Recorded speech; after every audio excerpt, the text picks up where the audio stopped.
Hey, everybody. This is Hal Herring with the Carrying the Fire podcast. And I have got a person I've been reading for years and years, finally getting to meet. We're virtually because I didn't have a way to film it in Missoula. We could But have filmed it at my house. Yeah, I hear you. Well, you got a good book collection behind you. Yeah. This is Peter Stark, who is a writer that you're probably familiar with.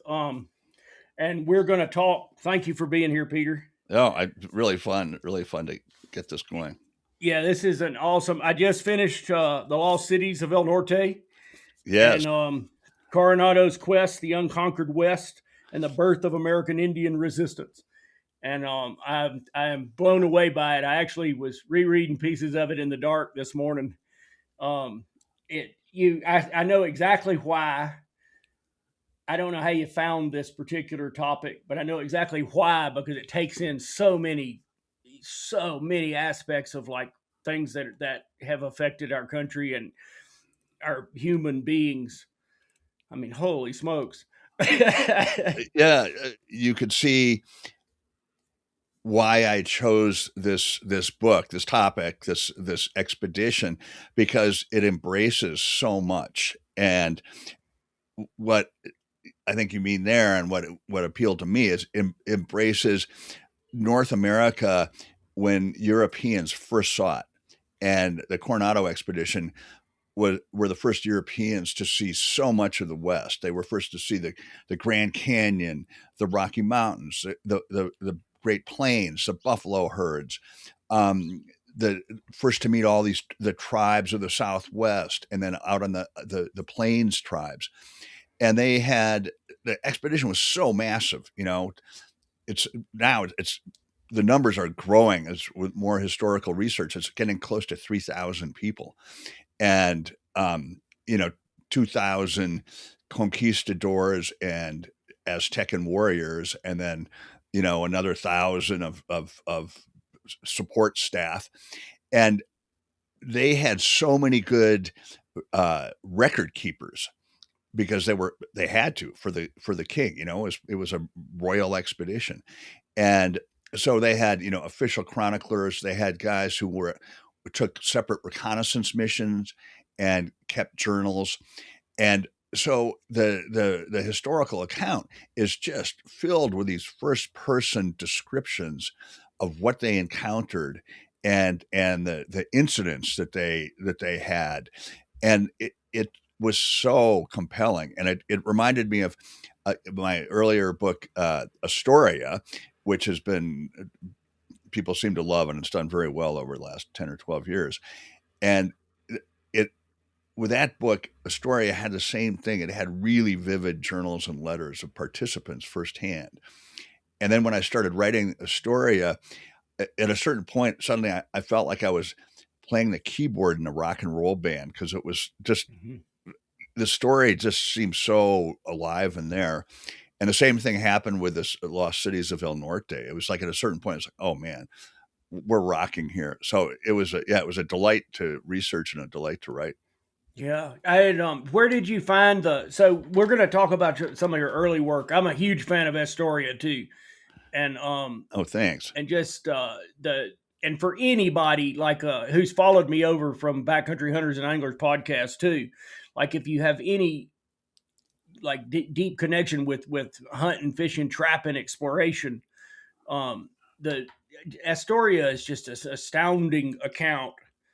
And some of the most harrowing scenes in nonfiction, I'll flatter you, and honestly, are at the mouth of the Columbia there, when they're sounding they're trying to get up the river. I mean, it's just you can't believe it, and it also has those deep interpersonal like hatreds of anybody who's ever been on a long expedition or been engaged in a big project with multiple strong personalities.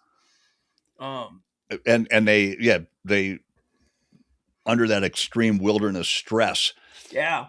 That I love to see how those dynamics unfold. And in that case, in Astoria, there were dynamics unfolding in an overland party going all the way across the continent supposedly following the Lewis and Clark route, but diverting, and then getting terribly lost in the various Hell's Canyon, among other Yeah. places.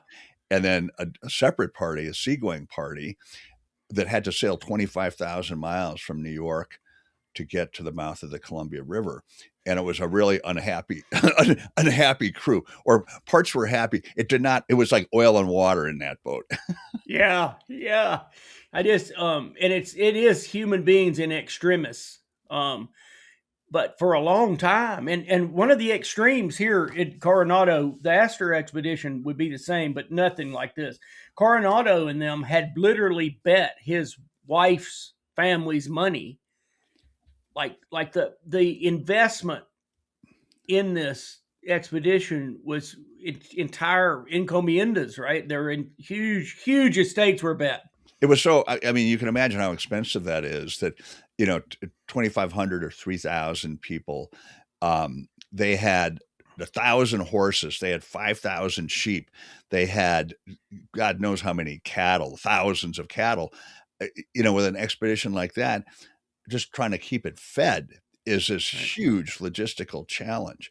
And so just to launch the thing, they needed lots of money. And Coronado was a pretty young guy, who a second son of Spanish aristocracy, and that he wasn't going to inherit an estate in Spain, so he bailed out and he went to the New World and to try to make a name there. But and he was quickly got in with the kind of the ruling aristocracy of New Spain. Um, and the Viceroy Mendoza liked young Coronado and decided to choose him for this expedition to go explore the El Norte Misterioso, the mysterious North. But one of the main drawbacks was that Coronado didn't have any money. But he had married Beatriz de Estrada when she was 12. And she came from a really long line of aristocracy and was one of the wealthiest people in New Spain, that she had inherited a very large estate. So to fund his part of the expedition, Coronado borrowed all this money against Beatriz's estate, and he had to do it under the eyes of his mother-in-law, who was a very sharp businesswoman. So I always like to put this expedition in context, that Coronado is betting a whole lot that it's going to succeed and make a return on its investment. And you can see that this is 1540, and the conquest of the Aztecs by Cortez, I think that's 1521. Incredible, elaborate empire, lots of wealth. I mean, literal gold, silver, gem type wealth.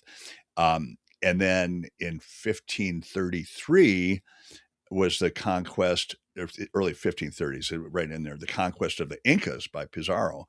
And Pizarro ransomed the Incan king literally for a room full of gold, then killed him and melted down the gold into bars and took it to Spain. So that was 1520, early 1520s, early 1530s. And then this rumor came down that there were these 7 wealthy cities in the lands to the north, but no one knew a damn thing about the lands to the north. It was this huge, mysterious blank spot on the map. But when the rumor came down, it generated all this excitement in Mexico City, like, oh, we're going to go score, this golden empires up north. And so there were people just clamoring to join the expedition. And Coronado felt very lucky that he got to lead it. And, I think he felt pretty confident he'd be able to pay back his wife and mother-in-law. Yeah. That didn't quite work out as planned. Holy smokes, did it ever not? There's and we'll get to that one of the fascinating parts of the book too is that they kind of turn it, they go all the way to Kansas, and through the state, Llano Estacado, through the Staked Plain. I'm fascinated by what's Texas Panhandle now.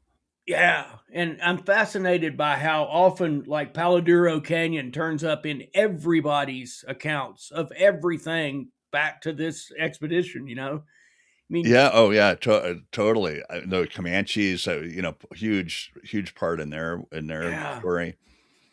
Have you ever read Herman Lehman's 9 Years with the Indians? No, I know of it.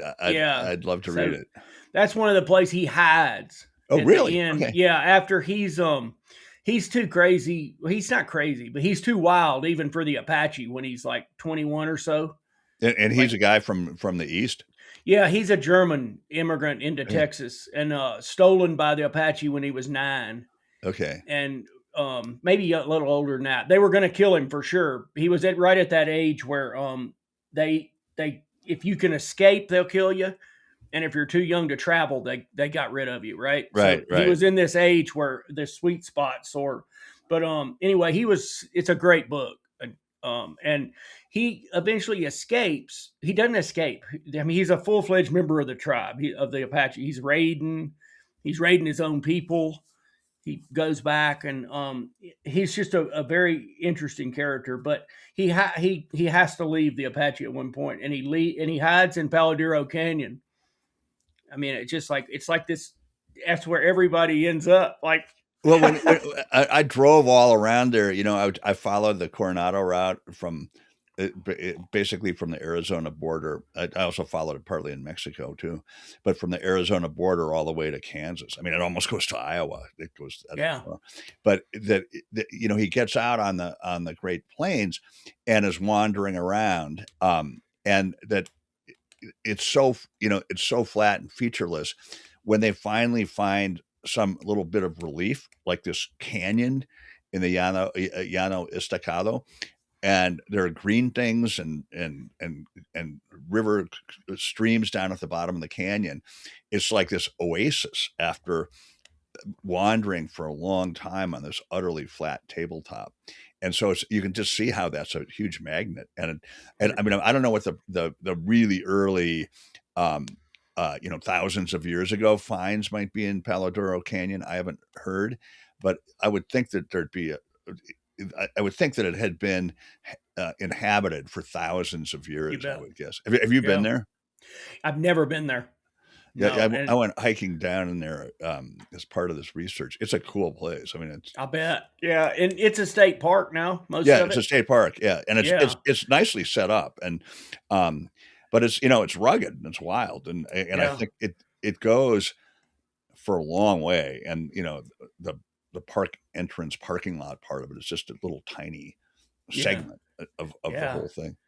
Wow. Yeah, it's storied landscape. There's a lot in this book of what I think of as like storied landscapes, like when they first see the Pueblo people Yes. and come in.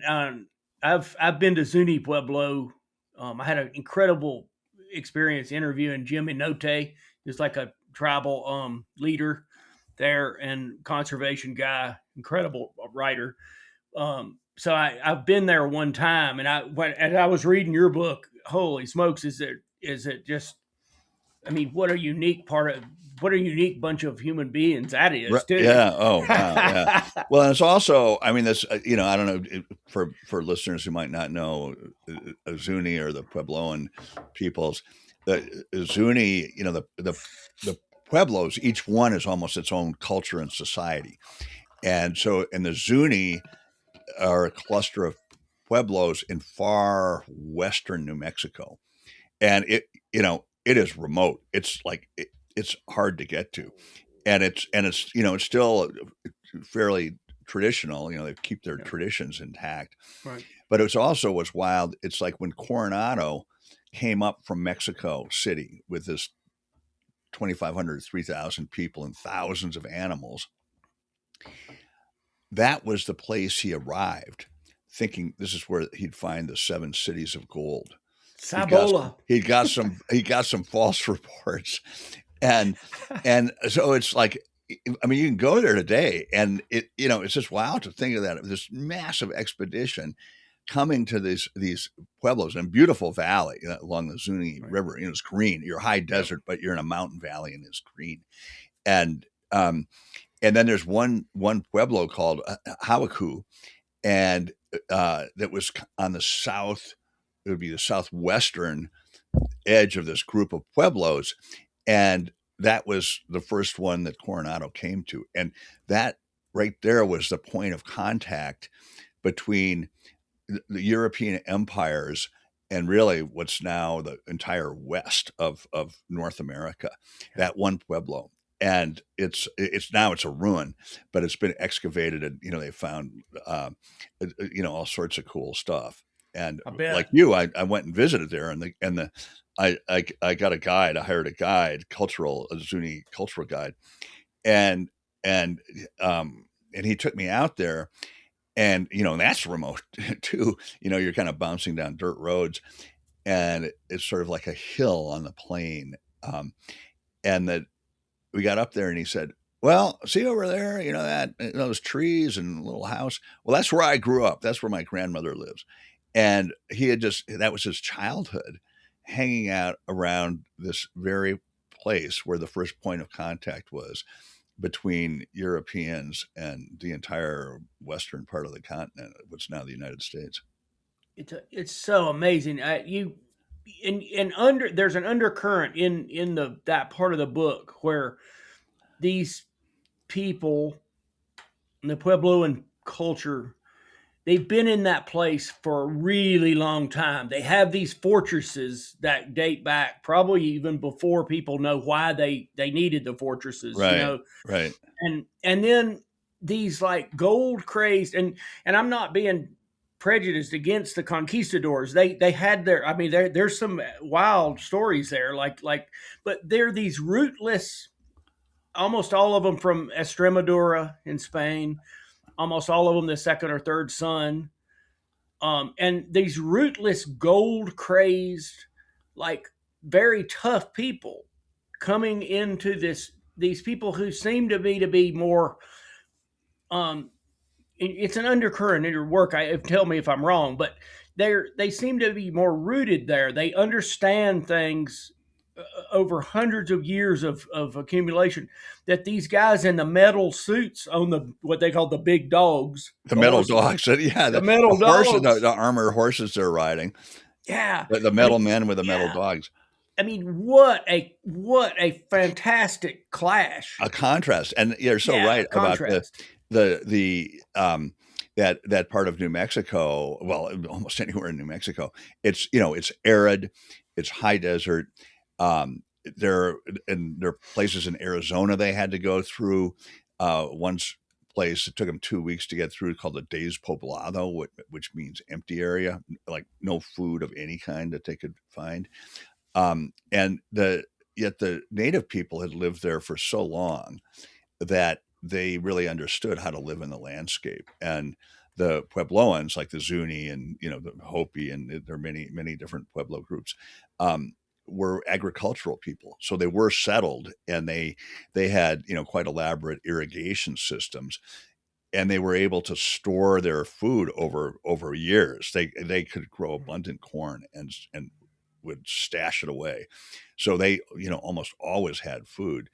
Whereas this massive expedition is coming up, and it's going to run out of food sooner or later, which it does. And Right. by the time they get up to the Zuni, the Hawaku, they're so starving, they're weak with hunger by the time they get up there, and they end up attacking it anyway. They're funny. I mean, I can go into the requerimiento. I guess we could talk about that, but Yeah, for sure. What I like, I want to. So he also has these new orders. There's a leader named Guzman who has been taken back to Spain and is actually in jail for committing atrocities yeah, on the native conquistador, people. yeah. Yeah, a conquistador and all. So Coronado is like really paranoid about committing atrocities. And he's under direct orders from the king and Viceroy Mendoza that, okay, guys, the Wild West days of conquest are over. We're going to be humane. And I mean, they're like real strict orders about this. And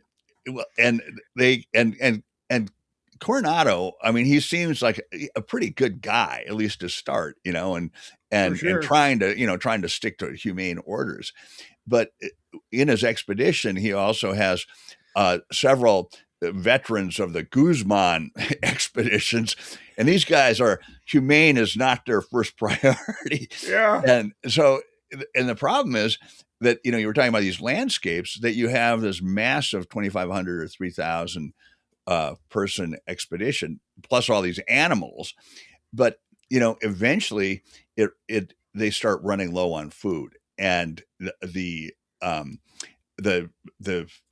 the expedition parts get separated, and it's also hard if you only have cattle to eat. It's really hard to survive just on cattle or sheep. You need.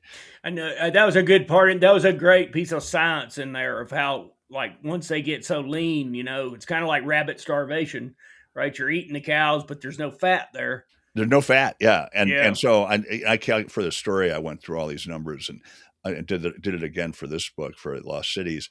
That I think it's if I remember this is in the book. A pound of lean beef has 500 calories, and if you're walking all day, and I talk about walking in the winter all day. I mean, you've done that. You've been there. Yeah. All the backcountry hunters and anglers have experienced that. I always say, if you want to lose weight really fast, go for a 4 or 5 days or a week in winter camping. And That's right. It like melts away. And so that they're eating, they might need 3,000, 4,000 calories a day. Well, if you needed 4,000 calories a day, that's 8 pounds of beef. I mean, it's going to take you most of the day just to eat it. Right. And so they're really reliant on the various tribes they meet who are growing corn, and almost all these tribes are encountering, up until the time they get on the Great Plains, are growing corn, and so they have to get this corn to feed the expedition, and that mostly works, except for the time when the native people in a particular area, it's actually in where Sinaloa is now, the Right. Sinaloa cartel, rebellious region for about 1,000 years, and Right. Yeah. as far as Coronado is concerned, and they get crosswise with the local people, and one of the guys, one of Guzman's proteges, goes and chases these people trying to kill them, and he enters a brushy area, and he's wearing a suit of armor, so Indian arrows are like bouncing off of him if they hit him. But in this case, he forgot to put down his visor, and he goes into this brushy area, and an Indian arrow hits him right in the eye, and he drops dead on the spot. And I'm sure it was well aimed. I mean, the Indians in those times were incredibly accurate with bows and arrows, and so they saw an opening in this guy's face, and in the arrow went. And so then after that, so this is this is like they're a month or two into the expedition, and they're under orders to be humane. But now the guy, his guy's Samaniego, and he was the field master for the whole expedition. So he's like second or third in command. So he dies instantly on the spot with the arrow in the eye. And then all his conquistador buddies say, we can't let this stand. We got to take revenge. And so they randomly round up 7 or 8 of these villagers and hang them.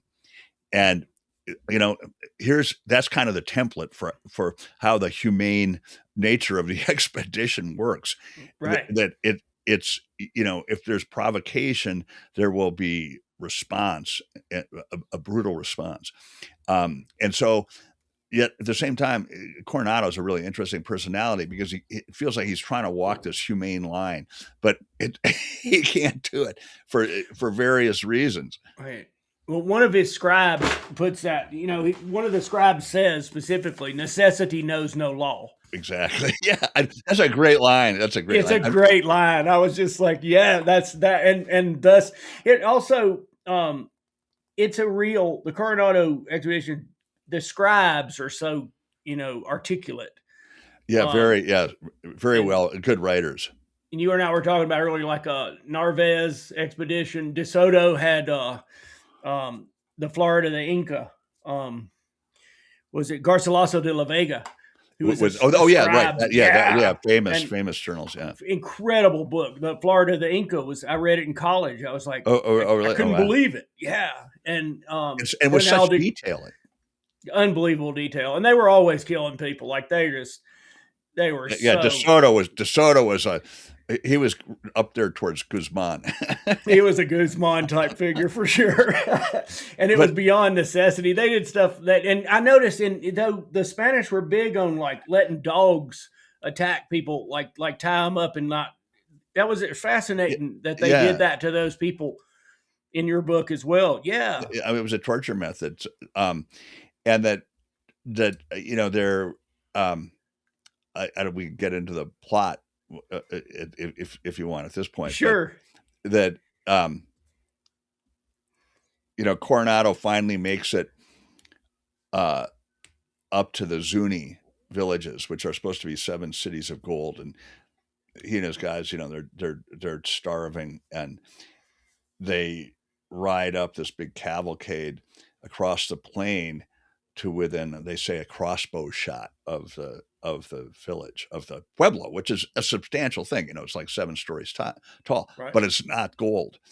And the reconnaissance guy, Fray Marcos, the friar, who told them that there were these gold cities, is on the is right there, and there are these lines in the reports that you know we hope God didn't hear the curses that rained down on Fray Marcos at that Yeah. point. and so but they're starving, and there's got to be something of value there. So they march up, and they're within a crossbow shot, and the Zuni come out, and they're warriors and they're priests called bow priests, and they're lined up, like in squadrons. And the bow priests take cornmeal, and this is a traditional thing, and they pour down a line of cornmeal on the plain. And it's very clear that the notion is do not cross the cornmeal line. And telling Coronado and his guys, like, no, you're not. That's as far as you're Right. going.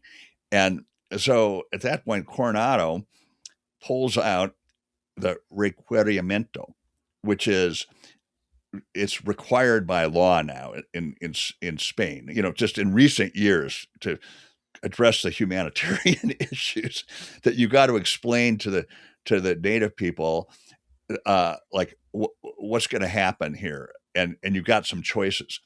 And so this requerimiento it's by law, it has to be read to the Indians in Latin 3 times before anything happens.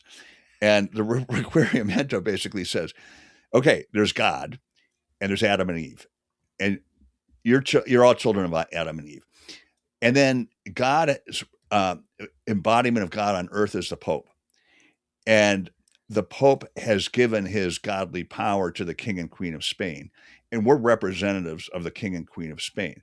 So we're telling you, essentially, by the word of God that's come down, which we are carrying, that either you accept us to come among you and teach you our religion, or choice B, we kill you all and enslave your wives and children. And so, this just doesn't go over well with the Zuni, and they very unlikely understand anything. There's supposedly there's a Nahuatl speaker in there somewhere, but Right. I'm not sure how much of that would have gone through. And even if it did go through, the Zuni are going to say, "Are you kidding?" And so hostilities break out. And the Coronado charges with horses and lances. The Zunis scatter. They they uh, they climb up the ladders to their pueblos, and these pueblos are like fortresses. They're blank walls on the bottom. They're kind of inassailable. And so Coronado and his guys are riding around like, how are we going to? We can't get at these guys. And then Coronado sees one ladder. It's like they've forgotten one ladder. And Coronado says, okay, we're going to go up that ladder, and I'll lead the charge. And so Coronado leads the charge, starts climbing up this ladder, and he's like halfway up, and this like avalanche of boulders comes crashing down on him. It was a It bait ladder, right? It was a bait ladder. It was like Yeah. setting a, talk about a rabbit trap. It was like a rabbit trap. And Don't he's climb up completely, this ladder. and he, he's completely knocked out. He has very bad head injuries in the whole course of this expedition. But finally, they subdue the pueblo. Most of the warriors and the women and children are long gone, and they take refuge on a high mountaintop. And the warriors vanish. The Spaniards take over the Hawku, and eventually they kind of come to terms. There's some Pueblo diplomats that come to the Spaniards, and Coronado has set up court in this Pueblo. And the Spaniards have with them this like little pebble of gold, and they show it to the Puebloans, the Zuni and other Puebloans, and they say, "You see this? Do you have any of this?" And like the Puebloans say, "Oh, that. No, we really don't have any of that here. But if you keep going that way, you'll find a lot of it." I love it. Yeah. It's so funny. And then it's like, and we'll even supply you guides to get you there. Right. Which is why they end up in Kansas, basically. Yeah, for sure. I mean, a long story short. Well, and those characters are the guides, the Turk, they called him, El Turco, and Bigotes. It was like, it's just like they I guess, they were really doing that. They were like, they pulled them out there towards the Staked Plain just to see if they could just wear them out. Right? Yeah. Like, so that, and right. Which is one of the, we started talking about this, about how the Spaniards would tie guys to stakes and sick dogs on them to get out the answers. And that was, part of when the guides took them out on the Staked Plains and had them wander around out there. The Spaniards eventually started suspecting that, they're trying to starve us out because they're waiting till we get to a place where we can't feed the horses and people, and which was a really good strategy on the Puebloans' part. And one of the cool things is that we're talking about Pizarro and Cortez and conquering Incas and Aztecs and many other empires and societies in Central and South America that the Spaniards conquered. That what happened when Coronado got to the Puebloan communities, he and his guys kept looking around like, where's the castle? Where does the king live? Like, who's in charge here? Where's the hierarchy? Yeah, where is the hierarchy exactly? And there wasn't any. It was a much more kind of egalitarian system of ruling. Councils of elders who consulted with each other, and so whereas like Cortez could go march to Tenochtitlan, now Mexico City, with a few hundred Spaniards and collect several thousand warriors who were enemies of the Aztecs. So he had all these supplemental people who really did the fighting, and he could capture the emperor or kill the emperor or knock off, as we're hearing now from Iraq, decapitate the empire, right. and he would own it. He'd control it. But that worked for Pizarro in the Incan Empire. And so, Coronado and his guys thought, oh yeah, we just march into the Pueblo and, we march into whatever we find up there, and we've got enough firepower here to capture the head guy. And they won't have guns, they won't have armor, and which they didn't, but there was no head guy to capture. Right. And instead it was like this net that the Puebloans wove, communicating with each other, one Pueblo to the other. And it was really, it was almost like a conspiracy to really screw up these Spaniards. Yeah, I really wanted. So as I was finishing the book, I was talking with my wife about this too. So relevant to our time that we're living in now. Mm-hmm. One of the things the Spanish were great at were to find disaffected groups that had some power, some fighting, and they go like, well, you remember when they took all your stuff, right? Well, we got the power to make them pay. And they would use these old rivalries or cultivate these rivalries to break up the unity of any civilization that they wanted to attack, and it worked. It when I was looking at your book, that all those Aztecan warriors with the obsidian teethed clubs, Yeah, were from the empire they had defeated. right, right, who are now allies of the Spaniards, Right. and and the Aztecs were real, and the other, there are many other cultures around them, um, that who are also part of the Coronado expedition, but these are warrior cultures, Right. and highly trained, highly sophisticated warriors, and that when Coronado's going north, and he's saying, hey, you guys will score a lot of wealth, and these guys are like, yeah, that's what we do. We Yeah. fight and score. and, Right. and so he recruited, as you say, all the, his former enemies, the guys he conquered, the Aztecans. He had, there's estimates up to almost 2,000 Aztecan warriors and related tribes from that area. There's an unbelievable, like historical, like hanging string when you're in your book, where there's like 200 of them just stay behind with the Puebloans. Yeah, that and is, I and I know, just it's thought so that was wild. so cool. Like now, like what cross pollination of deep cultures, and then when they meet King Tatarax, which is another part of the book that we might not get to, he's wearing a copper gorget, right? Yeah. And that's straight out of the Aztecan influences Yeah, in well, the yeah. Eastern tribes.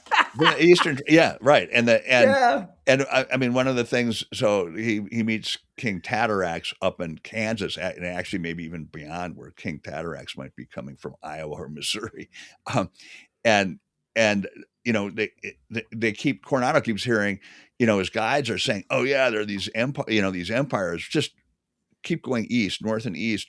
They're like golden bells on the trees, and the kings are in these huge canoes adorned with Right. gold and blah blah blah.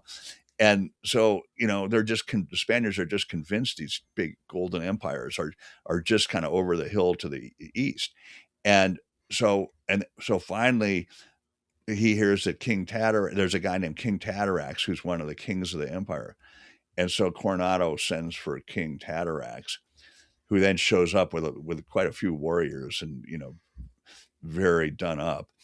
And King Tatarax, there's like no gold, but King Tatarax has this copper amulet around his Yeah. neck, and it's like the Spaniards are so disgusted, like this. It's just like, where's the damn gold? Right. Yeah. and and I've really well, I talk about this in the book and more in the epilogue, but that the Mississippian Valley cultures were still very much intact then. I mean, when DeSoto was there, they were down in the southeast. These For big, sure. essentially empires of their own, native North American empires, Right. and Cahokia. If you've heard of that, is a huge site. Massive earthworks. It was a really center of North America in terms of culture, native culture, and power, and that the remains of it today are just across the Mississippi River from St. Louis. And these guys, if they had kept going east, like due east from where they stopped, they would have got to Cahokia. And that I wondered if that's partly what all this was in reference to, that there are Right. these really advanced tribes with a lot of wealth to the east, but Coronado stopped for many long stories why, but stopped, ended up turning back short of that.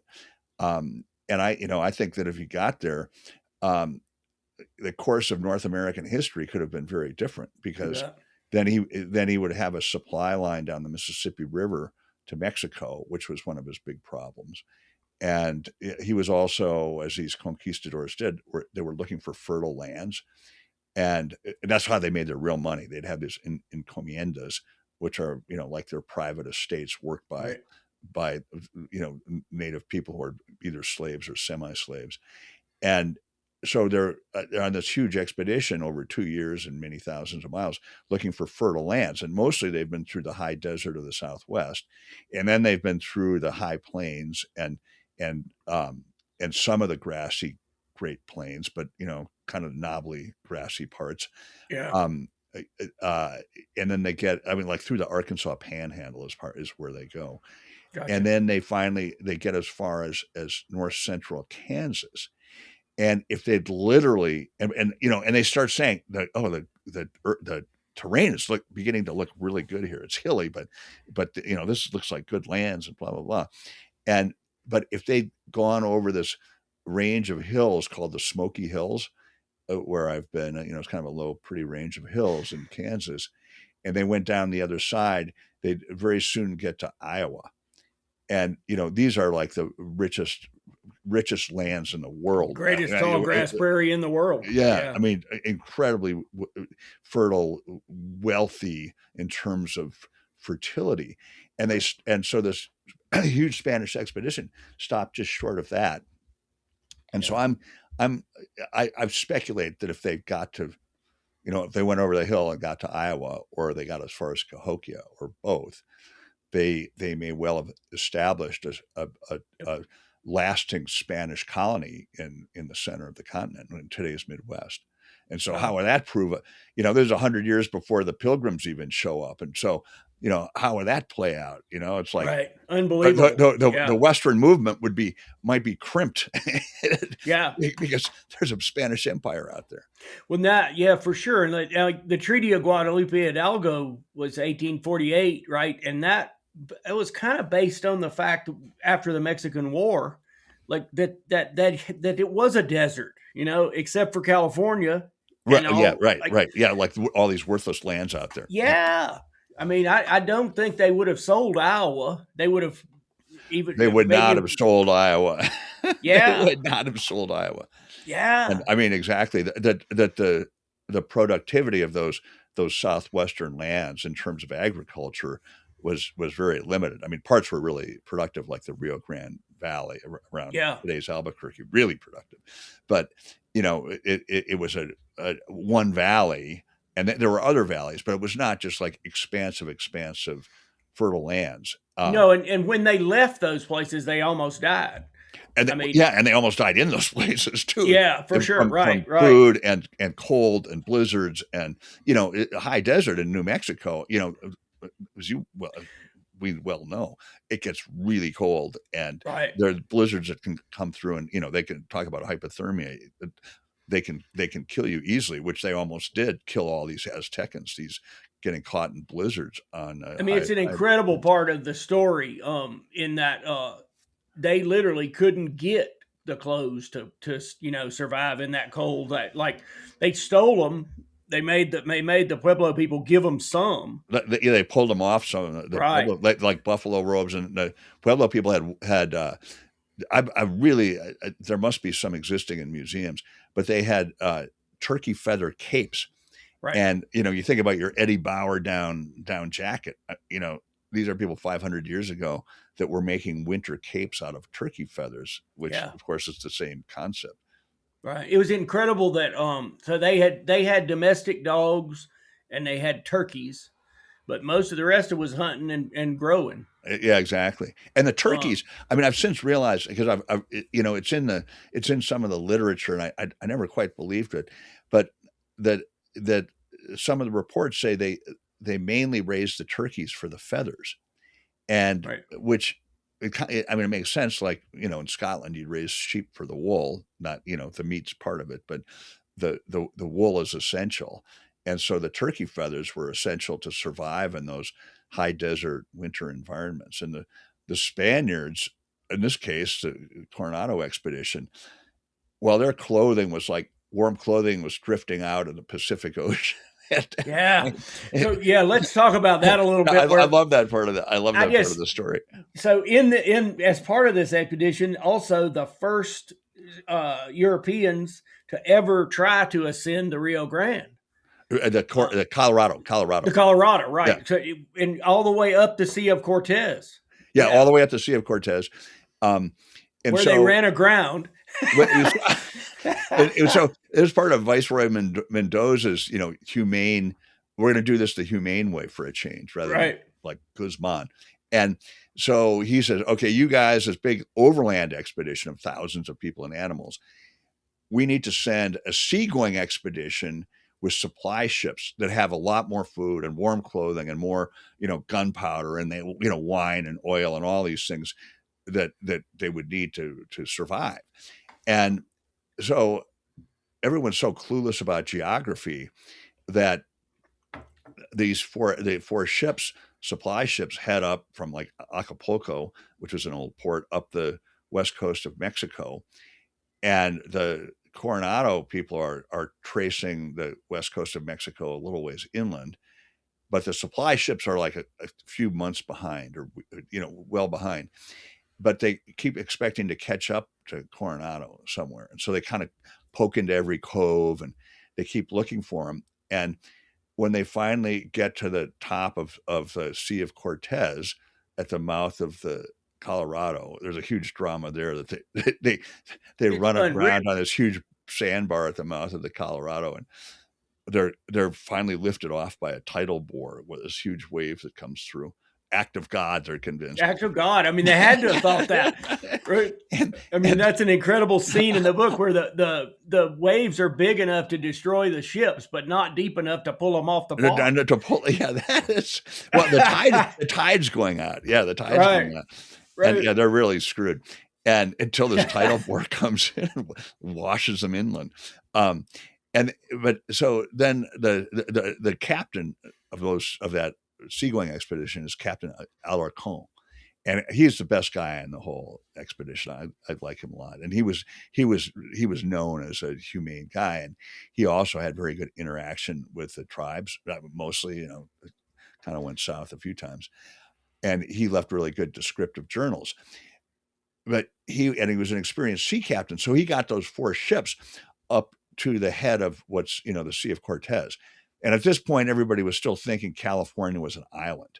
Right. So, and also not only was it an island, it was part of Greater India or Greater China.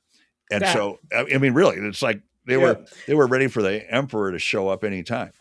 And so finally, Alarcon gets these supply ships way up to the mouth of the Colorado at the head of the Sea of Cortez, and by this time, Coronado is running out of food. And he's in northern Mexico, and they, the plan is that Alarcon's supply ships will meet Coronado at a port, and they'll come together. And so Coronado thinks he's near the ocean, and Alarcon thinks he's near Coronado. But when they finally figure it out, they're like several hundred miles lying in between the two of them, right, of desert. Serious desert. Serious desert. Yeah. and that there's no way that they can take the supply. I can't even find the supply ships, for one. But Coronado and his guys finally figure out, well, yeah, like the sea is, it's like 15 days walk away for a native walker, which goes really fast. And when they'd been farther south in Mexico, they were closer to the coast. And the coastline in that part of Mexico, as you go north, it bends to the west. Yep. And Coronado was heading almost due north. So the farther he went north, the farther he was from the coast, because the coast was bending away. And so basically he drove himself inland away from his ships the farther he went, right, which was a huge problem. Yeah.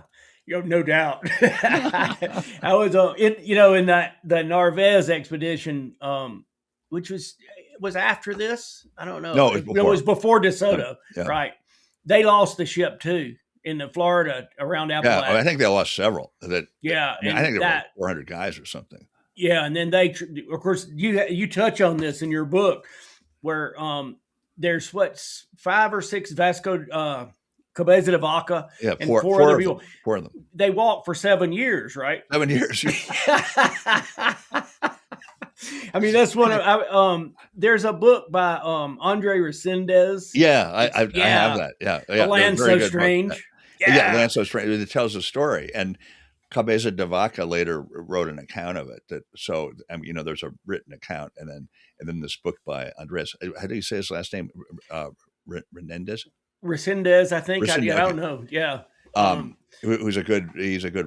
I think he's a professor in Southern California. Good researcher and writer. Yeah, it's a cool book. It's a cool book, but he tells the story. I mean, the Cabeza de Vaca story. The four survivors of this big Narvaez expedition. The expedition crashes. There are hurricanes in Florida, and then it crashes somewhere on the Gulf Coast, and they try to make rafts, and then the rafts crash, and it's like everybody dies except these four guys, and they kind of crawl up onto the dry land, and then it's like, okay, now what? And so they know like Mexico City is somewhere to the west, and so Mexico City has just been founded like 15 years earlier, and so they start walking, and they end up with the native tribes, and there's one of the four. It's a guy named Esteban, who is black skinned Moorish from North Africa, and he's this really musical guy and he has like rattles and bells and really colorful clothing, and that he gets a reputation among the tribes as a medicine man. Yep. So in a way, Esteban clears the way for these four survivors to get passed from tribe to tribe, all the way, along the Gulf, what's now the Gulf Coast in those states, all the way through Texas. They finally get all the way to Culiacan, which is on the west coast of Mexico, and that's where they encounter. Guess what?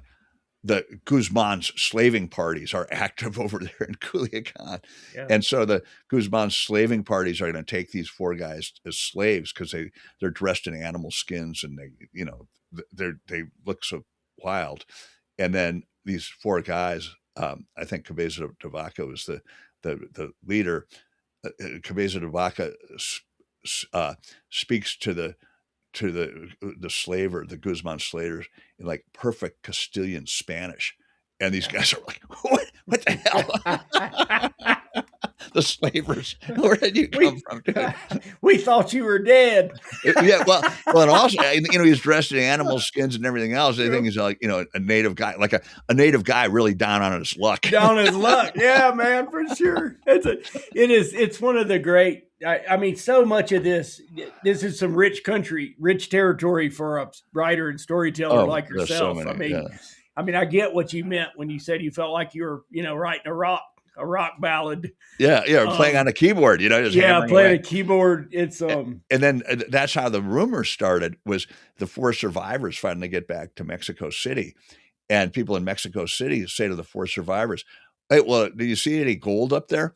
And they're like, "Well, we don't know, not really. I mean, we heard there were 7 cities and blah blah blah," and instantly it's like, gold. There's gold all over up there, and that's what started the whole Coronado expedition. Right. And do you remember Stephen King's book, The Stand?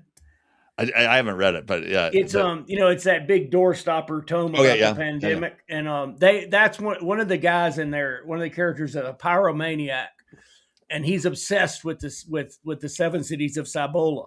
Yeah. And it's one of the things he always believes in it. He still thinks there's a Cibola. They're around here somewhere. Yeah.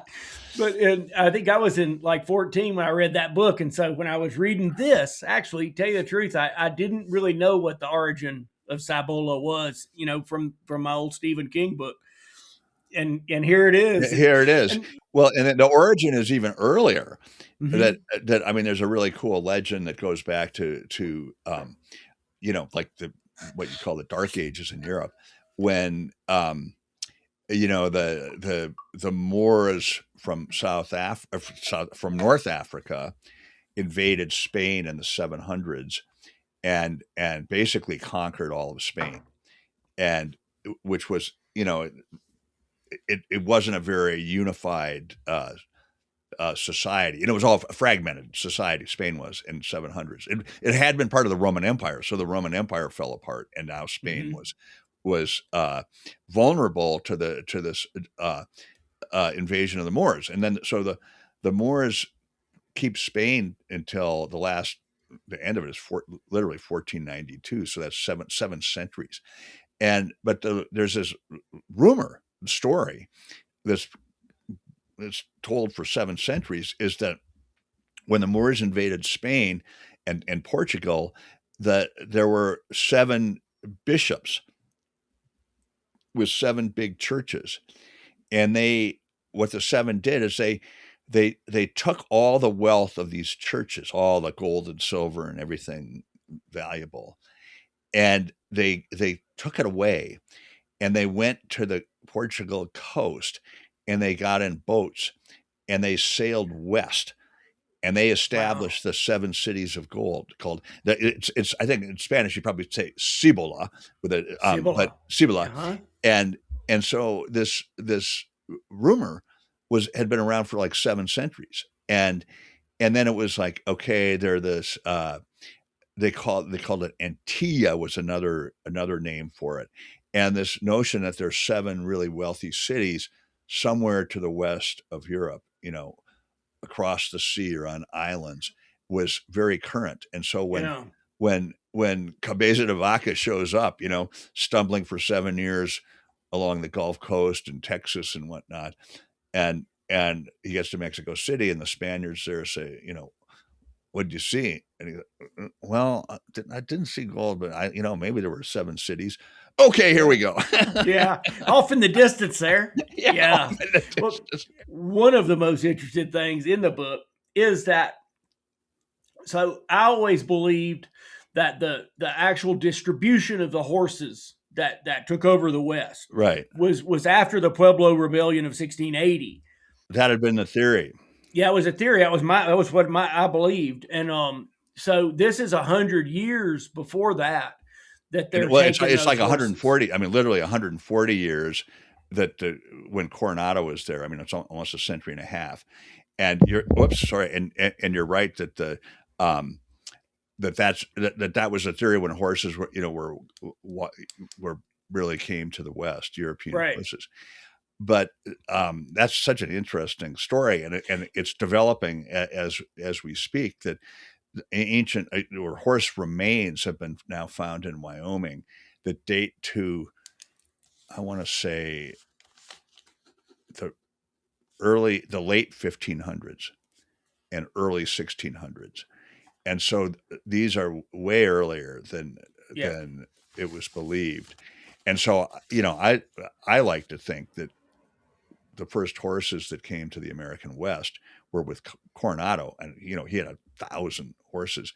And one of the coolest things that the Puebloans did, that they got eventually they got really crosswise with each other, the Puebloans and all the Puebloans in Coronado, and that these horses were so powerful that the Puebloans could not do anything against them.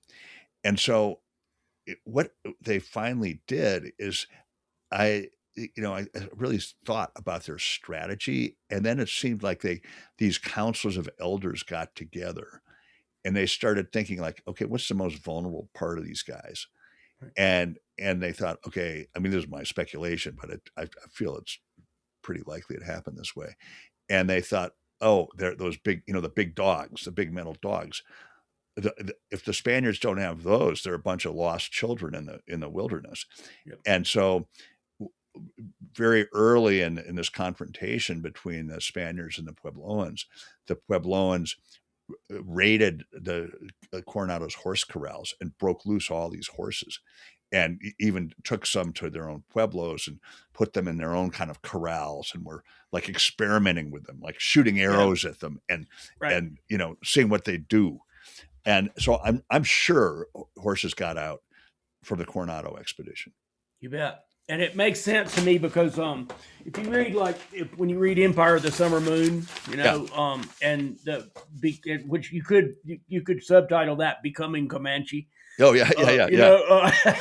But that culture was developing. Holy smokes! This is a really big part I'm very interested in Well, I live on the Old North Trail, which you mentioned in the book. Yeah. Oh, yeah. Um, I wrote an article about for Smithsonian Magazine about the Old North Trail Gotcha. in the Yeah, that's 1990s. part of that's our life, right? We Yeah. live on it, and Well, I that's so cool. I love that. I mean, I totally love that. Yeah. yeah, it has affected. I've been here for 20 something years, raised my kids in this place, and it's affected my understanding of time Oh, because interesting. Yeah. you're living in a place where like we are literally a shadow on the grass or whatever they call it, like the Travois trails are still here, Right. from And the pre-horse days. and the teepee rings Mm. and everything else. And for people who don't know of the Old North Trail, it's a ancient ancestral trail that runs along the Rocky Mountain front, and it's believed to have run, almost from the Arctic all the way down to Mexico, Right. and it was a known travel route to ancient people. I'm sure it was, because it's where else would you go? And Coronado was on the southern part of it for a while.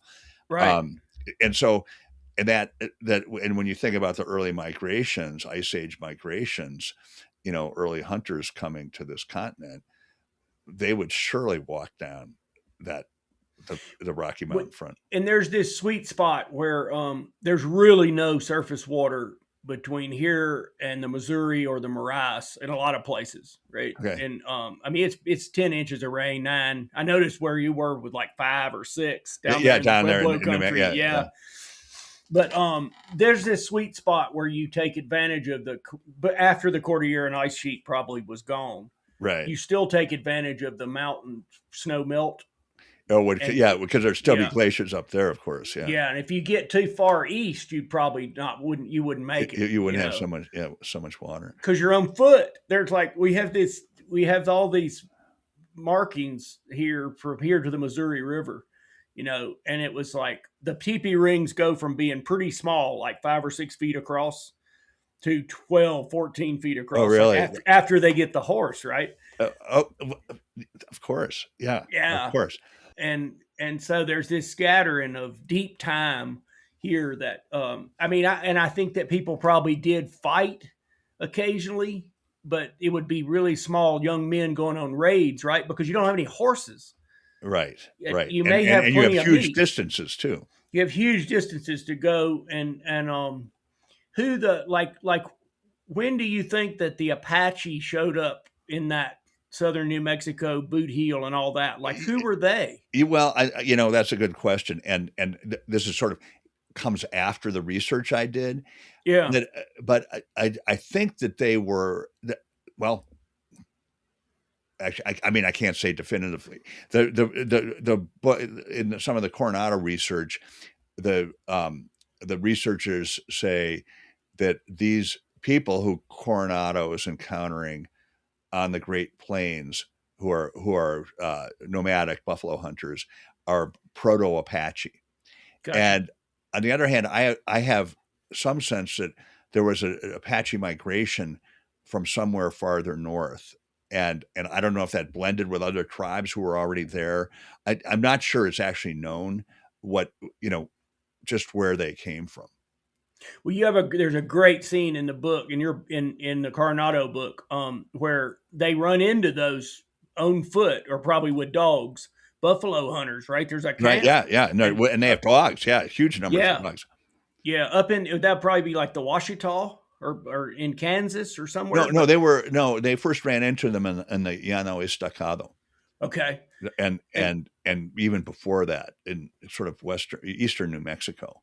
Yeah. And then that was another funny thing with Coronado, it's like like these I'm trying to think I'm spacing out of the name, the Querechos was what they call these hunters. And it's funny that it's like they don't show any fear whatsoever of Coronado and his guys. Right. And you can kind of see why. It's like if they're threatened by Coronado and his guys, they just pack up their teepees and move on. And they can probably move way farther and faster and get out of the way. It's totally there's somewhere between that and the way I interviewed a woman from Liberia once. It was with the Grebo people, Uh-huh.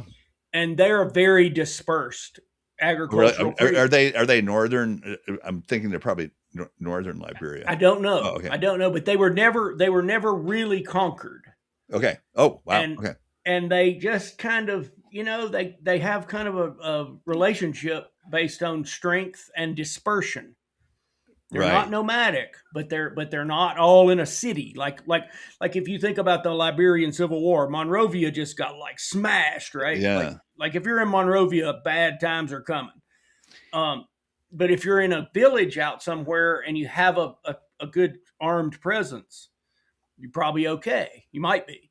Or you get attacked, you leave the village and you go somewhere else, which is what the Like the Puebloans did. Puebloans. I mean, the Yes. Puebloans, they've done this, and their ancestors for thousands of years, is that they built their houses, their villages in various spots that were helpful for planting and whatnot, but they always seemed to have a place of refuge A that was fortress. that was inaccessible Right. and to anybody except themselves. Like an enemy could not get there.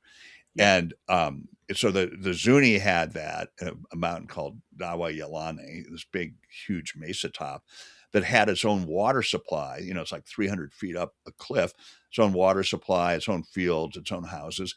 So, like when Coronado first showed up, the Zuni at Hawaku, they just bailed out the back door and went up Right. went up to Dawa Yalani. And the same with it's a famous pueblo today, Acoma. And Yeah. have you been down there? No, I Oh, have not. that God, that's such a place to visit, worth visiting.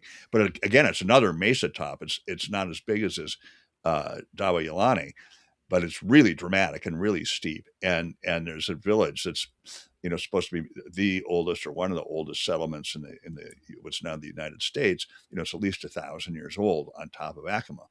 And Coronado and his guys walked past Acoma, and they had at this point they had Puebloan guides saying, "Yeah, here we'll take you to the east." Yeah, I'll right. show you. Don't. I'll show you the Yeah. way. Just, Yeah. yeah, trust us. Don't want to look over there. Yeah. But they got to Acoma, and the trail goes like right past it, and Coronado and the Spaniards are like blown away. It's like, whoa, that place is inaccessible. I mean, there's no Right. way we can't even think about taking it.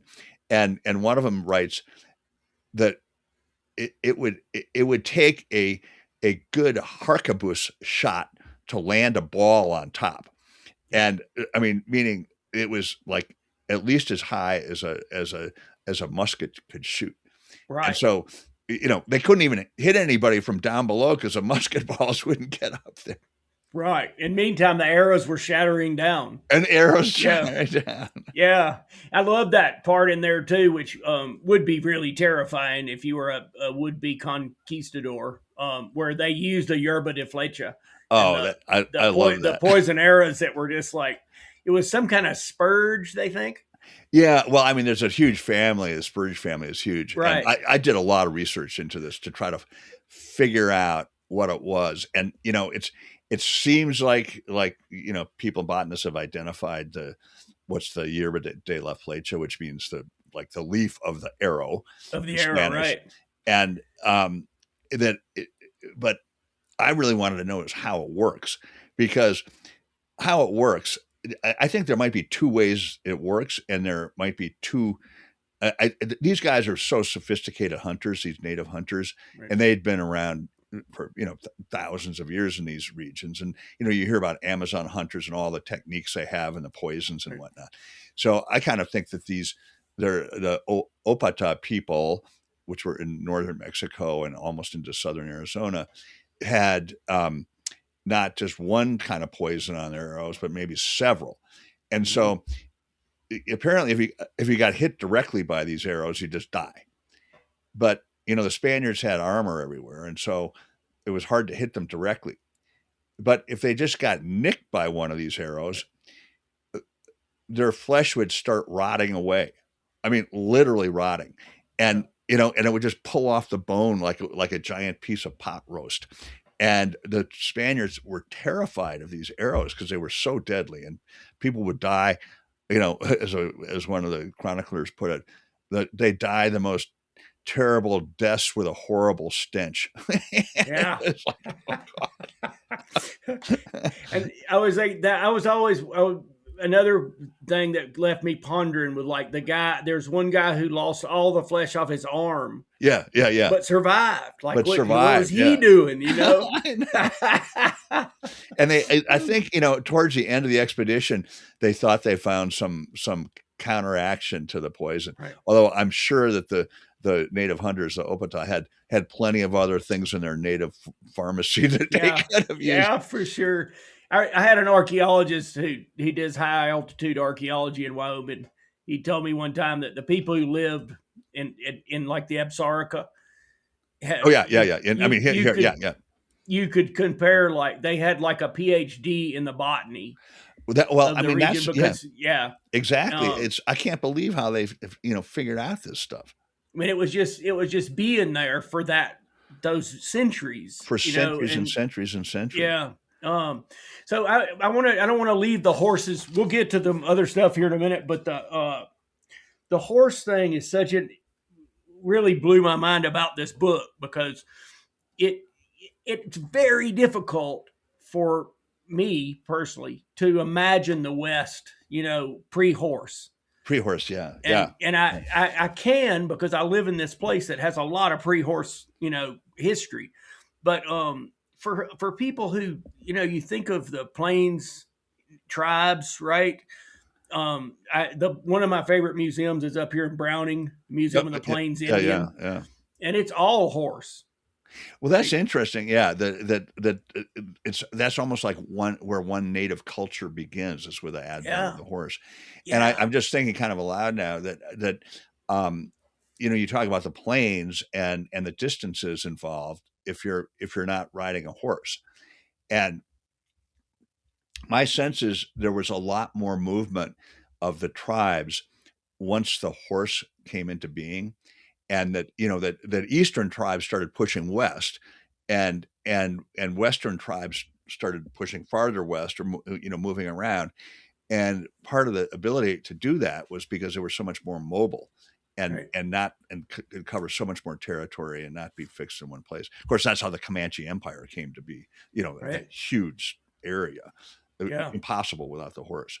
And then when you think about that scene with the Pueblo people chasing them around, the Spanish see this, right? They see them doing these experiments. Yeah.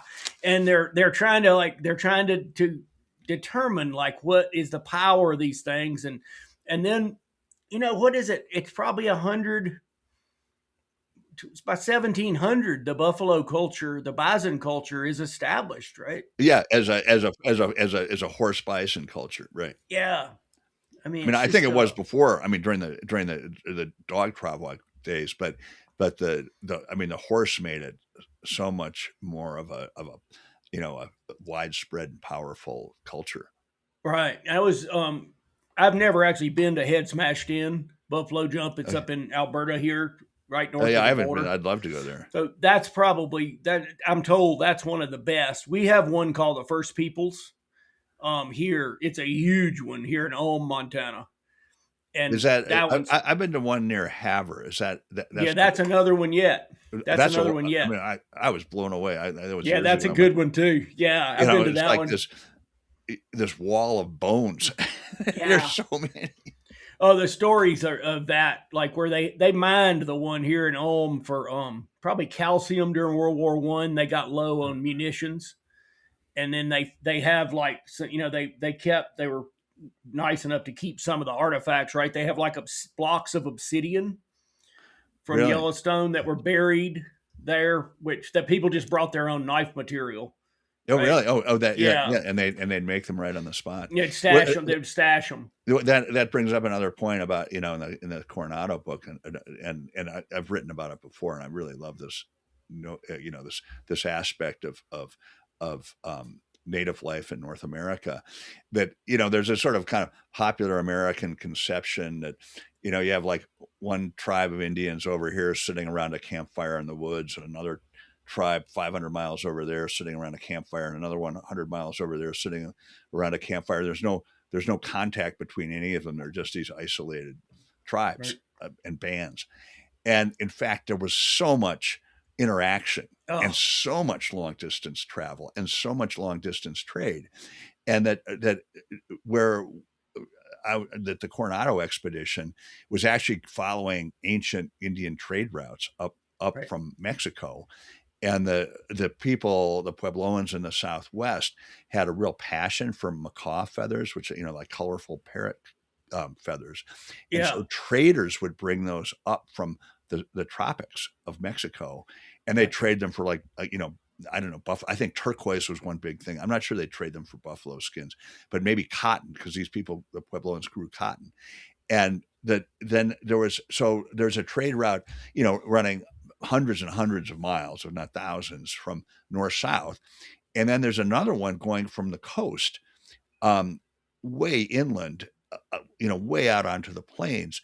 And because the inland people really valued seashells for Right. decoration. And so, you'd have these traders come in with seashells, and they'd take like dried buffalo meat back. But Right. this is over hundreds and hundreds of miles. And there was one pueblo that was like the central emporium, the central hub of trade. The old spelling, and I don't even know how. I don't think anybody knows how to pronounce it properly, but it's like Kikuye, Kikuye, and today it's known as Pecos Pueblo, and it's in New Mexico. It would be a little southeast of Santa Fe, and it's Okay. it's kind of on a mountain ridge. It's probably, as I'm thinking, it'd be like on the whoops. It would be like on the crest of the Sangre de Cristo, where Okay. that crest is coming down, it's getting lower. And Yeah. so it, it, it that's where these trails intersected. And they'd say, the Spaniards would say, well, there are people from all over the place. I mean, native people from all over the place in this huge pueblo of Pecos. And so it was like at the epicenter of these trade routes across that Gotcha. whole part of North America. Yeah. And I love that long distance communication. We lost that knowledge because of the cultural aspects of the conquest of European conquest of North America, because it's more convenient to think of people as being like in these little bands everywhere, Yeah, and yeah. but I was able. Another really extraordinary luck was I got on a crew at Moundville, Alabama when I was in college, and dude, they had stuff from everywhere dug up there. Oh, I really? mean, oh man, they had these stone. I can't remember the name of the stone, but it's from Wisconsin. Yeah, These I mean, beautiful green it's stone. bizarre. Yeah. Yeah, And and and some is like really good for making hoe heads, for instance. yeah, There's certain kind of flints. And yeah, it was like a John Deere dealership that had all these yeah, flints from all over the place. yeah. And you think about, there's such a romantic view in my mind too. Well, okay, so we can move to some of your earlier work, and just as a writer. Wait, I want to hear the romantic part before we get to my part. Well, when I think about Moundville, I think of Alabama, I think about Wait, is Manville a Cahokia. big archaeological site? It is. It's Okay. huge. It's on the Black Warrior River, Okay. and it's part of that mound culture that probably was the flowering of Cahokia as well, That same and era. the snake mounds Oh, yeah, where yeah, yeah, yeah. I mean, yeah, those Mississippian cultures, right? yeah. But I think about all these people, and I really got it in your book, Gallop to the Sun, right? With Tecumseh, because one of the things I wouldn't know, Tecumseh is going up and down those rivers like a guy commuting to his daily job. Yeah, I mean, right. Covering huge You know, distances. Yeah. huge distances, and without they don't even comment on what they're eating, No, I mean, and it just seems and like no it problem. And just and is like no problem. and he has guys who are guides from one tribe or another who act as, can act as interpreters, and and I guess it probably guides too along whatever trails, or here's the shortest way. Right. But the long distance travel is remarkable. And They're remarkable, and they're meeting. I think when he's late, right, to the party in Alabama, but they're speaking when James Adair shows up in Alabama in early 1700. okay, They're speaking 7 languages in the creek seven towns. native languages. Yeah, in the creek towns along the fall line in Alabama. And Oh that's wow. because that's a coalescent society displaced by the Yamasee War and the Iroquois Confederacy Wars. And that pushed everything You pushed towards the everything south. together. Yeah. And then by the time William Bartram shows up there, they're speaking 5. So either they've abandoned some of them, but I just think of Tecumseh's mother was from there, right? Like, Yes, that's the yes, belief that she was from that area. either Muskogee or Uchee. But I'm trying to think. My short term memory loss. That I think some accounts say she was Shawnee from there, and some accounts say she was Creek, or one of the other tribes down there. Yeah. Or she might have been part of each. Yeah. Well, I want to ask you. So you have that dramatically almost perfect piece called "Frozen Alive" from 1997 about scientific journalism of what it's like to freeze to death. And I know you were on an expedition in Mozambique, and you've done a lot of exploration. Like you're part of your uh, CV is as an explorer. Well, yeah, in some capacity, and Sure. not a scientific capacity, but I've been on the Tibetan plateau where I don't think Europeans had ever been before, and Yeah. so I could qualify as an explorer that way. And down this Lugenda River in Mozambique, that was acknowledged as true exploration by a professor in Portugal who was an expert in the Portuguese exploration of Africa. And he sent me an email and he said, "Well, your expedition, the one you were on, you were the first of anybody who descended this river." And Wow. I'm not sure native people had descended this river because there are waterfalls all over the place. And Yeah. Well, I haven't read "At the Mercy of the River." That's on my list. But I was wondering. So I came to your work through The Last Empty Places. oh, really? Okay. Yeah, which I found at the library.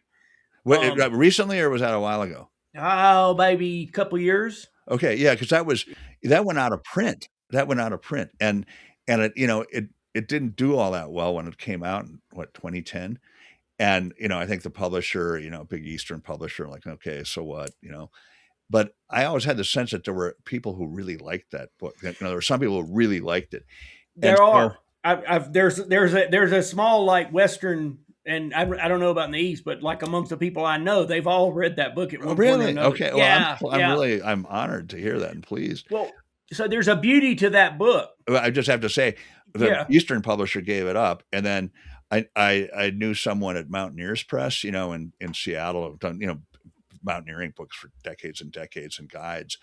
And I said, well, I have this book called The Last Empty Places, and that it's gone out of print by the publisher. Would you be interested? And they said, oh yeah, we'd be interested. And so they reprinted it, and now it's just like kind of selling away. It's cool. Yeah. Yeah. And there's an interesting thing there because you involve your family. Here's the expeditionary home from Lugenda River, right?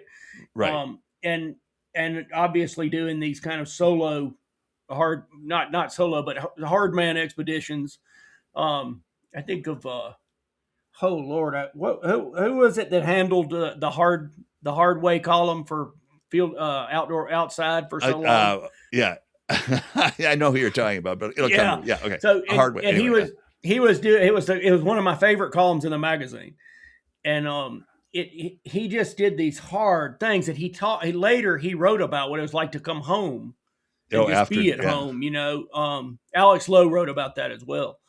But the Last Empty Places is you bring your kids, y'all make those trips, the canoe trip in Maine. It's not a deviation; it's a continuation of like a life in the Well, yeah. I mean, that's a really interesting point, and I've thought about this a lot, and I actually talked about this a lot. That, um, and tried to model this.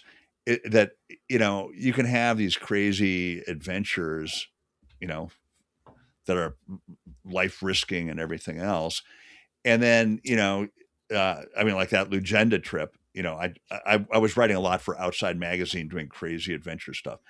And then that Lugenda trip, the one in Mozambique, came along, and it was like hippos and waterfalls and crocs around every bend, and we had no idea what was around the bend. I mean, it was like it just felt like we could die any minute on that river. And I said, okay, guy could get killed doing this stuff. This is as far as I'm going. And so which was great. By that time I was late 40s, had kids, and it was like I'd had this really sort of adventurous, semi-exploration career up to that point. But then you have kids, and you're not going down uncharted rivers in Africa, but instead we took a canoe trip. This is for the book's in 4 parts, 4 really empty areas of the country. One is in northern Maine, and there's a river up there, the St. John River, that is one of the kind of longest wilderness stretches in the country. And I think the Nature Conservancy has a bunch of it now. And so we took with our kids an 8-day canoe trip down that river, and that was with an 8-year-old in the bow of my canoe, and I think Molly was 11 or 12 in the bow of Amy's canoe, my wife's Amy's canoe. It's like a serious adventure and It is. it's really fun, but it's like, you got to pay attention, and it's not just a casual thing. And, and there were enough rapids that that you had to, not a lot of them, but there were enough where I have passages in that book where I'm saying, constantly calculating the odds of, Yep. is this a stupid thing to do with an 8-year-old in the bow of my canoe? Right. And so the lesson I've sort of taken from that is that you can have an adventure at any scale, almost anywhere, Right. and it depends on how you frame it, Right, for sure, and what you're responsible for, and what you're responsible, yeah. and the consequences is another one. Yeah, for sure. I was but yeah, that was my introduction to it. And people I knew know you from Missoula, Um, so I was going, do you know this guy? Oh yeah, And they were like, yeah. So I would. Well, that's cool. Well, I'm so pleased you came across that. Yeah, for sure, and it was right up my alley. Um, but I was interested in when you made the turn. It's obvious to me that as a person who was familiar with expeditionary life, that Astoria, and the lost cities of El Norte would be something that you would have kind of a unique insight on, right? You're a person Yeah. who's done this before, but what was it that turned you from uh, outdoor exploration and sort of extreme outdoor activity, or whatever you call it, Yeah. to deep history, like I was really been running your Tecumseh book, Gallop Toward the Sun, because it's a deep history with 2 characters who I didn't know anything about William Henry Harrison. Yeah, not many people do, including me, Right, until I right. spent 5 years living with him. But yeah, but Tecumseh, I had just read that Englishman's book, the big heavy one. Oh yeah, I know. I've got it right here. And I had been obsessed with Tecumseh because, well, I mean, I feel like our country is going into if you think of the Spanish were good at setting one group against another so that they can take the whole thing. Right. Just turn on the TV or the internet. And yeah, I mean, yeah. I mean, we are on the receiving end of some type. I don't know if it's as organized, but it's a conquest movement, right? To take the resources and the people, and by fracturing the fracturing, unity. No doubt. I mean, there is no doubt in my mind that when I turn on Fox News, that somebody knows that they are breaking the unity for a purpose. Yeah. And that was, I mean, you bring that up from the gallop towards the sun, the Tecumseh book, Totally. that that that was so much, you know, you hear that about how American negotiators worked the tribes by finding a tribe that was an enemy of another tribe, Yeah. and working it that way. And in this, you know, if you really read these treaties and get accounts of the negotiation of them, I mean, it's like some of just, it's just amazingly slimy. Yeah. And like William Henry Harrison, in one case, this is just a minor, you know, little example. There were the Eastern Potawatomi and the Western Potawatomi, and the Western Potawatomi were a shrinking tribe. They were small. They didn't have a lot of territory or wealth, and the Eastern Potawatomi were more prosperous. And Harrison was putting together a treaty that was giving away a lot of Ohio Valley lands from several different tribes to the U.S. And and the Eastern Potawatomi were a strong tribe, and they said, no, we don't want to sign this. And so Harrison said, well, you know, your brothers over here, the Western Potawatomi, I mean, they're on the brink of starvation, and we're not going to give them any food unless you sign this treaty. We're not, you know, there's not Yeah. going to be anything from them at the government post. And so that was, you know, that was the lever that he's working constantly. It was like a poker game or chess game, Yeah. that there were so many slimy moves. Playing with deep emotion as well, like both compassion for your brethren, Right. and Yeah. then Oh, yeah. the next one they're turning the hatred, like with the I think when the French were fighting the Chickasaw, you know, and they were like, they had Cherokee troops right there.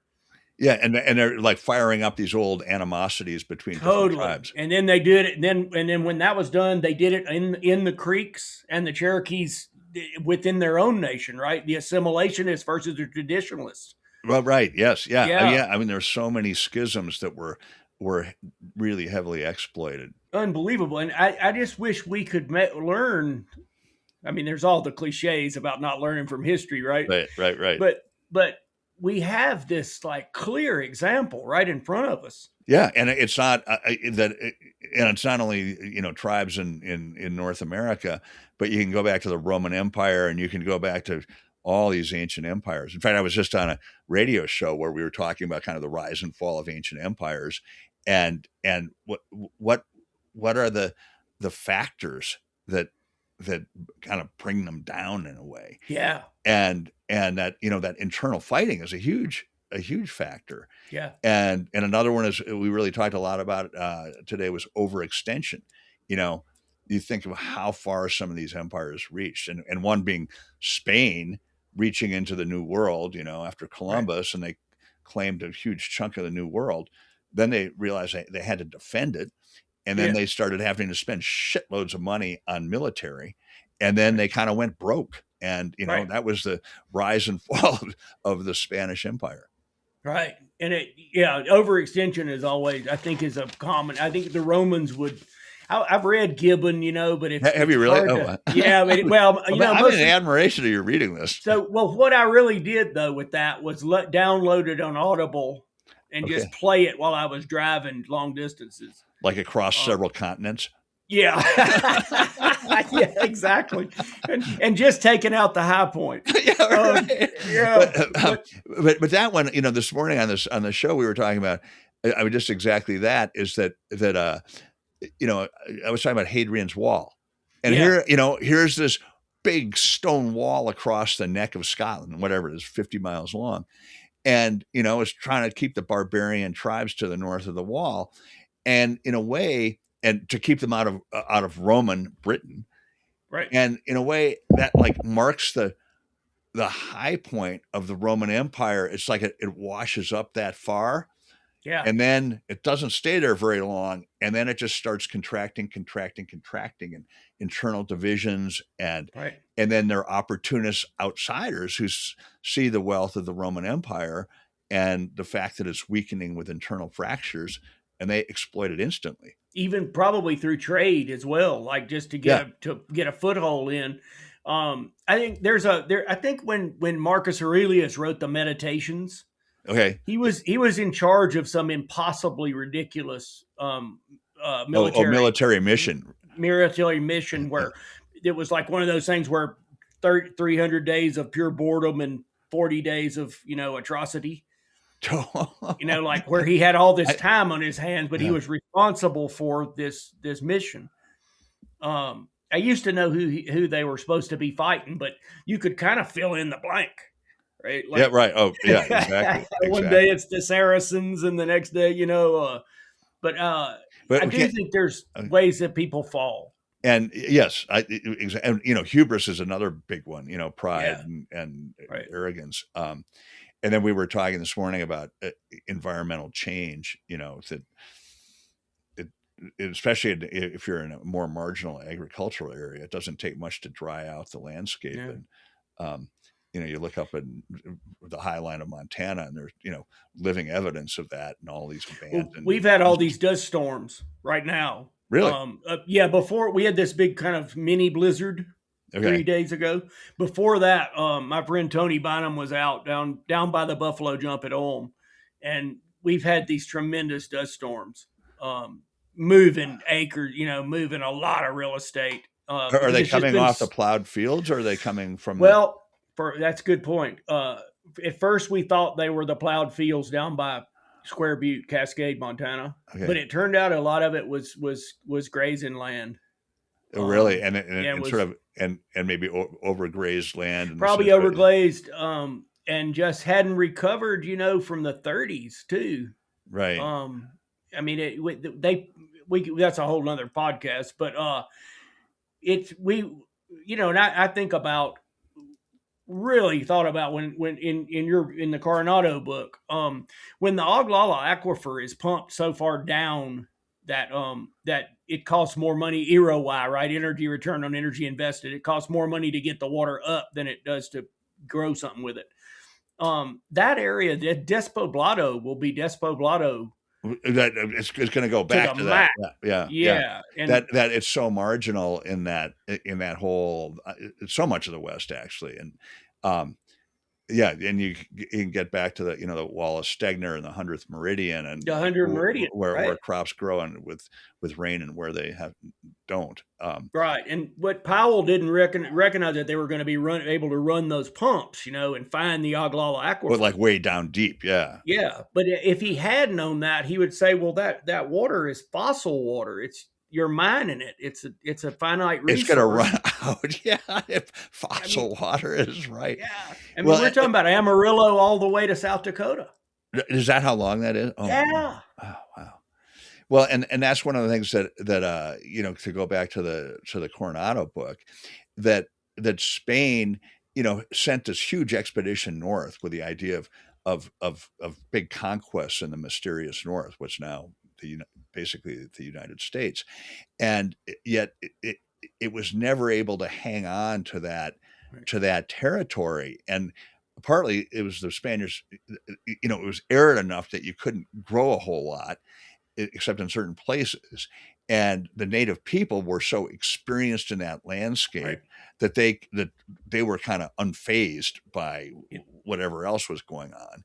And they were a decentralized people. So, that the Spaniards couldn't like take the main hub of the whatever Zuni Empire, Right. and they'd have captured things for hundreds of miles around.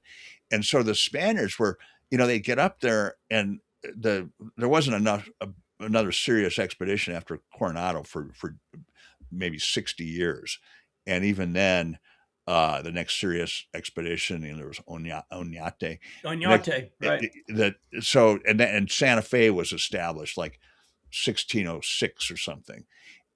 But Santa Fe, I mean, that was Spain's main outpost, and it wasn't much, and it was surrounded by tens of thousands of square miles of no Spain, and Right. so Spain had this huge province called Nueva España that it claimed on the map, but it had no serious foothold. It had no agriculture.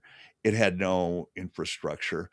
and that was a really key reason, I think, that that Spain never was able to penetrate farther north Yeah. between both the Puebloan. It's kind of like a blockade they created, Yeah. and the aridity, the climate, and the cold, and Yeah. so what's now the U.S. was not colonized by Spain. Yeah. It's what the subtitle here, "The Birth of American Indian Resistance," is Yeah. like. I mean, it's just dead on the money, right? Because I love the idea too that I've been thinking about time a lot, and it takes a long time, more than, I mean, we think of things in 3 score and 10, 4 score and 10, Right, right.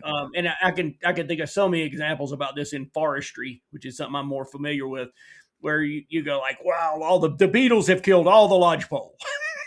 And you go like, well, we don't know that, right? Because we don't know if there were beetles like just 200 years ago. The trees are 100 years old, Right, right. So we tend to look at ourselves in this very small frame. But when Oñate came up there, and I was fascinated by that, because remember they had that gunfight in the streets in 2020 over taking down the Conquistador statue in Yeah, yeah. Espanola. That was Oñate, right? That statue. Yeah, yeah, and there's like people who are so devoted to conquistador heritage that they would go out and shoot other people over taking the statue down, which I thought that was fascinating, right? Yeah. Oh, yeah. That the Um, passions have lived the 500 years later, 400. 500 years later, and the I did a story where I was down in the Oregon Mountains, and the Oregon Mountains National Monument in New Mexico there. Okay. And that was named by these Spanish fighters who had been displaced from the Pueblo Rebellion of 1680. Right. It dispersed all of those. There weren't conquistadors anymore, but they were just soldiers. Okay, and they were trying to ranchers, and they were trying to get away though. Now, at that point, they went back to the Presidio down there in El Paso and kind of regrouped. And then they went up to these Oregon mountains. Is that and Oregon mountains? Yeah, like playing the organ. Oh, Oregon. Okay. And I'm not sure what it is in Spanish, but that's when they named them. That's where they were escaping through. Well, did they end up settling there? No, they Okay. they went and forted up in El Paso. This is one of it brings up another. There are so many interesting points about this history, and I don't know this part very well because it happened later. But one of the interesting points that's been made to me is that when the Spaniards did come with priests, I mean, initially they tried to crush all the native Puebloan religions, and right. then that revolt happened in 1680, and the Puebloans rose up in a very organized way, and drove, like, I think there were 3,000 Spaniards in the region, and drove them all, either killed them or drove them all back to Mexico. So there were none, basically, except right. your guys hiding in the mountains or wherever. And then when the Spaniards did come back eventually, and there was a more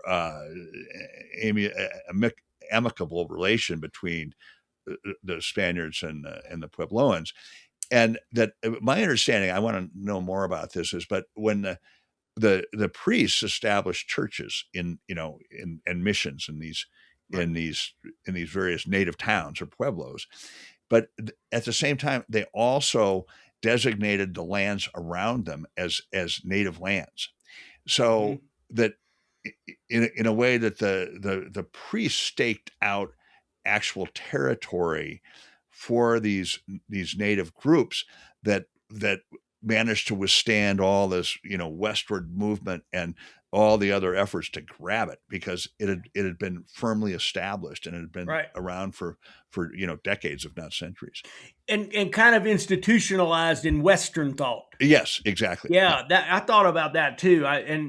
Because there was I can't remember it during Kit Carson's time. They had a fight there, and they were actually protecting the Catholic. Really? The Catholicism. Yeah. They were like, the Americans are going to close down your churches and kill your priests, right? They're not. They're not Catholic. They're not Catholic. Yeah. And that's in that Blood and Thunder. Yeah. It's Hampton Sides. Yeah. But I will. Well, I would. I'd like to meet back with you sometime. Maybe we'll catch up again. Yeah. Oh, I'd love to do I that. want to Yeah. talk about. I'd love to talk about your writing process and how you've got a hell of a run here. With books that, Yeah, well, and oh, that's with one of the things I was going to bring up that, that how did I switch to, deep yeah. I history? want to get And that. I mean, I'll just address it briefly now, and we go into it more. But I was doing all this adventure stuff on my own, and then I was like, wow, I can get killed doing this stuff, on the Lugenda River. But in the books the adventure books I was writing, I was also bringing in history, like exploration history. Like Right. in that Lugenda book, I wove in a lot of the exploration history of Africa, and which I love doing. And I've always just been fascinated by that at first contact and exploration. And so at one point, my agent said, have you thought about writing history? You write history really well. And it never occurred to me that I did. But on the other hand, my father, I grew up in Wisconsin, and he was a businessman, but he was like an amateur historian with a deep passion for the frontier, and wrote quite a lot. And I actually, as I was more into journalism, I helped him edit things. And so I grew up, both kind of learning how to edit history to make it flow. Yeah. And I also grew up completely saturated in frontier history. I mean, we lived in a log cabin built by Norwegian settlers in 1840 Hmm. in the woods of Wisconsin, and with the adze marks on the wall and everything else. And Yep. so the first real book of history I wrote was Astoria, and that's as I got into it. One, the stories were incredible and the journals were incredible, but it was like that's when I started rocking and rolling on the keyboard. It was like, oh, I know this world. I mean, it was like Hmm. I was totally comfortable in that frontier world. I heard countless stories from my father, and we'd take canoe trips on the old voyageur routes, and Yeah. so it was just completely natural to get into that kind of writing. And so Gotcha. and then I've kind of run with it, so to speak. For sure. I mean, definitely, you're definitely on a roll Oh, well, I'm with it. glad. I'm glad you feel that way. Yeah, I Yeah, know. no, I do. I do. I know. Well, I know that when you're working on something like that, I don't know how long these books are taking you, but like I know you're. I mean, the way I've been working lately, it's just like it's very incremental, and there's no. I have to be divorced from outcome, right? In order to get up and go to work. But go ahead. I mean, this that Tecumseh book was during COVID. They call it a COVID book. That was everything slowed Hmm. down, so that was 5 years. But this book was 2.5 years. The Lost Cities book, and but that's intense, but really fun. I mean, it was just total fun to write. Where did you go for the research? Where did I do the research? Yeah. Well, I've been trying to figure out how historians used to do it when you'd have to go to every archive in the world, and now there's so much you can do online. And Yeah. Do you work with JSTOR? sometimes I do, yeah, yeah, yeah. Yeah. I And mean, whew, no, that's a huge resource. And unreal. then a lot of libraries have put their archives online, and it can be a lot easier to find a journal that's 200 years old than a modern novel Right. online at a library, because the modern novel is under copyright and it's not Right. digitized. So I did have a really fun time going to uh, the the really ancient Mexico City archives, which are in a building, this old stone building, kind of dungeon like, Yeah. and reading what would be what do they call it? Ayumiento, I think, but Yeah. it's the equivalent of a city council. But at that point, the city council was like governing all New Spain, and Yep. I looked at the very first records, and it's like 1522, 23, 24, and they're having all these disputes around the table, like, you guys have to move your houses back from the square because the sewage is leaking in. It's like sewer and gutter issues. And then Totally. and then and Cortez is handing out all these estates to his buddies, and Right. yeah, Viceroy Mendoza has to come in and clean up that. But Yeah. I I should think. mention, huh? Yeah. Go ahead. Oh, I should mention one thing before we go, that I was just going to announce it. Oh, two things on my Instagram. with my Instagrams, let's see, Peter Stark, one word, _ adventure _ historian. And Gotcha. and you were talking about the writing process. I just posted over the last couple of months 18 little mini talks about how to come up with a book idea, how to research, and how to write it. And so there are these, I tried to condense what I knew into these really, like, they're 1-minute talks maybe. Wow. and illustrated. So, that might be fun to look at. I'm waiting to get some I feedback. haven't looked at that. Yeah. And then the other thing that I'm about to post on Instagram, or have posted, there's this association of librarians, national, that every month chooses their top 10 book choices. And so the Lost Cities of El Norte is the only nonfiction book for April, for the April choice of it's called Library Reads of the Library Association. So I feel really honored by that, because it's the librarians are serious critics. No doubt, man. And it's and also, my wife is a librarian here. Oh, okay, cool. And so we have a good association with the Lewis and Clark Library in Helena. Okay, yeah. And that would probably be a good stop on this book tour. On the tour, yes. Yeah. Great Falls also has a lot of people that are really interested in history and, really? and okay. Western exploration. Yeah. Okay. There's a guy there, Ken Robeson, who's a local historian or Montana historian, who does some talks at Great Falls. At the Great Falls. And I think I gave a talk at the Lewis and Clark Library a couple of years ago. It was like the Stephen Ambrose lecture, and I think that's where it was. Cool. Well, you've got some incredible stories to tell here. Well, I got a lot. I do have a lot of stories, and in 70 years they kind of build up. Yeah. For some people, I think some people become less, more and more quiet. Right. It's a strange phenomenon that these veins that we mine. I get so reading this book too. I get so excited about it because there's so much context in when you know deep history or deeper history. You'll never know deep history, but deeper history like this.